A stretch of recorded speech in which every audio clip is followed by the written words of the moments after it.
Okay, so this is the summary of Gaming 2015 video you're gonna get. You're gonna get one. There's not gonna be a top 10 list. There's not gonna be a top 10 anticipating for the next year. There's not gonna be a top 10 worst list. Well, that would be easy. Specifically because it was a horrendous year, and I think the industry on the whole is in a lot of trouble. The first issue I want to address is just game devs and publishers nickel and diming us to death. They treat us like shit. We need a revolution, dare I say, crusade.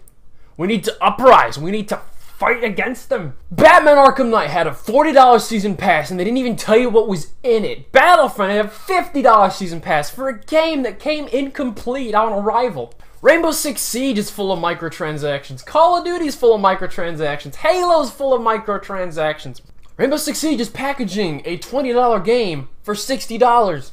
Destiny is splitting one game into like 5 different price tags with their Taken King DLC. I don't play Destiny, and I'm sure this is nothing new to those of you who do, but all those other big channels have always been talking about this the whole year. All the people who bought it the first year were paying for a glorified beta just to have to pay $40 to fix all the problems with it for next year. Freaking early access! They're trying to make you pay for a beta! Don't! I've heard people say like, oh, early access is a good system. It's just abused sometimes when games get caught in development hell and they're never finished. It's not in development hell! It's released to the public! That's them saying the game is done! They're not promising anything! For God's sakes, do not pay for anything on early access! Ever! The moment you do is the moment you throw all your integrity down the drain. Have you no self-respect? And the fact that all these betas are coming out, freaking Division beta. The Division comes out in what, like 2 months?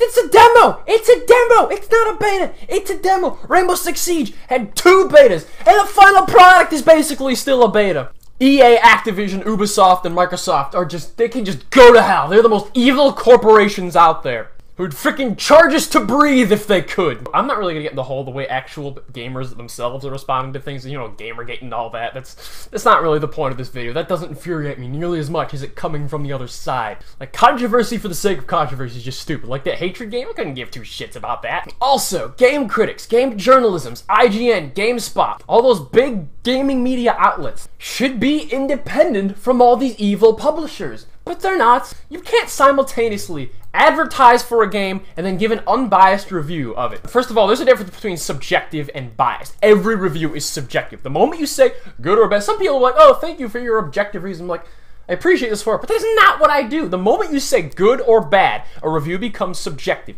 Bias is like having real-world incentive to give the game maybe a positive score. That's because Activision, EA, they give them all this extra early content. Oh, IGN first, we're gonna cover Destiny the Taken King. And hey, if we give Destiny a crappy score, maybe Activision will stop giving us that stuff. And therefore, you cannot trust a word that comes out of their f***ing mouths. People like Angry Joe, Total Biscuit, Idiotech, Worth a Buy, people like me, those are who you should be going towards for reviews.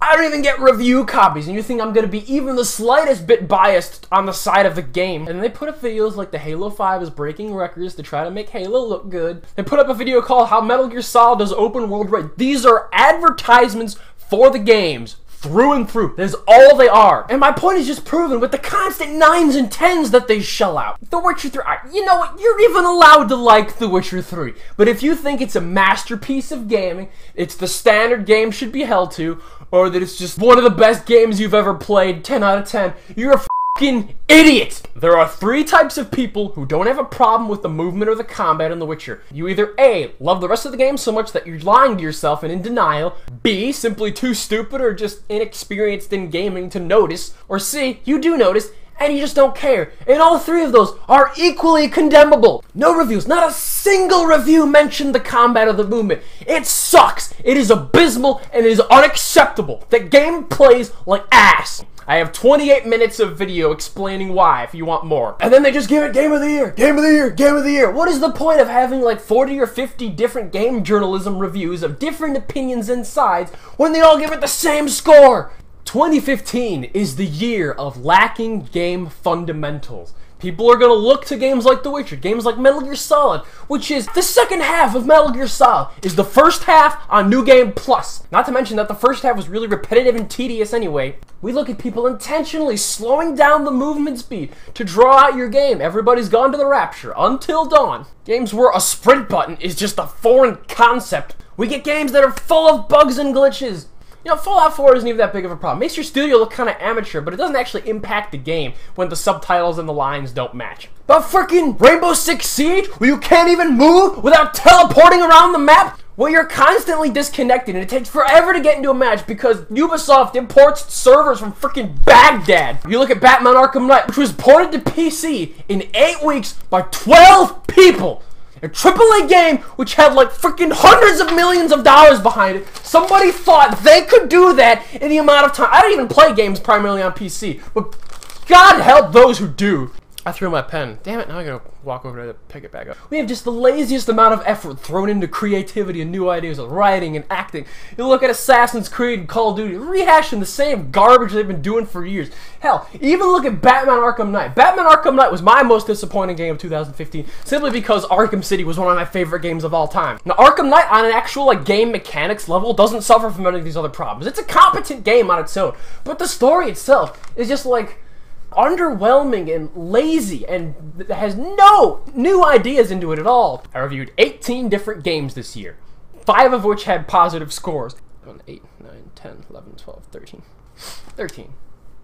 Wait a minute, I could have just done the math. 18 minus 5 is 13. With 13 games getting negative scores, I panned them. And frankly, yeah, you know me. I'm really harsh. I hate on games. I take small problems and I exemplify them. You know why? Because they get ignored by everybody else. That's the point. No one talked about the combat in The Witcher. No one talked about the diagrams or the potion system. It makes no sense. No one talked about the random spammy sword swimming. No one talked about the horrendous hitboxes that make playing the game on a harder difficulty brutally unfair. No one talked about the half-second input lag on consoles. If I don't, who will? We got freaking Mario Maker being nominated for Game of the Year when it's a glorified level editor that comes free with some games. If you think 2015 was a great year for games, you need to wake up. Expect more of your games. Expect more of the people making them. Expect more of these companies. Because being nice and blind praise doesn't help anybody. We can't improve as an industry, as a genre, as a medium if the crap we get now is 10. We're saying this is the best games get. See, 2015, you made me yell. You made me get angry. You made me swear. Swearing's a sin. I'm telling you, from 2015, I have virtually no hope for the gaming industry in the future. Video gaming, as of right now, is in big trouble. Thank you for watching. I'm Wesley Tomsky. Like, share, subscribe, comment, goodbye, and God bless. I'm gonna be doing a new kind of video series. It's gonna be called How to Save. And the first thing on the plate will be Assassin's Creed. It's gonna be like, I'm gonna look at the franchise of the series and everything they did wrong and what they have to fix to kind of bring it back. I'll probably apply it to some movie franchises too. So thanks for your support. I'm afraid. Thank you so much for your support, everybody. It means so much to my just frozen little ice cube of a heart.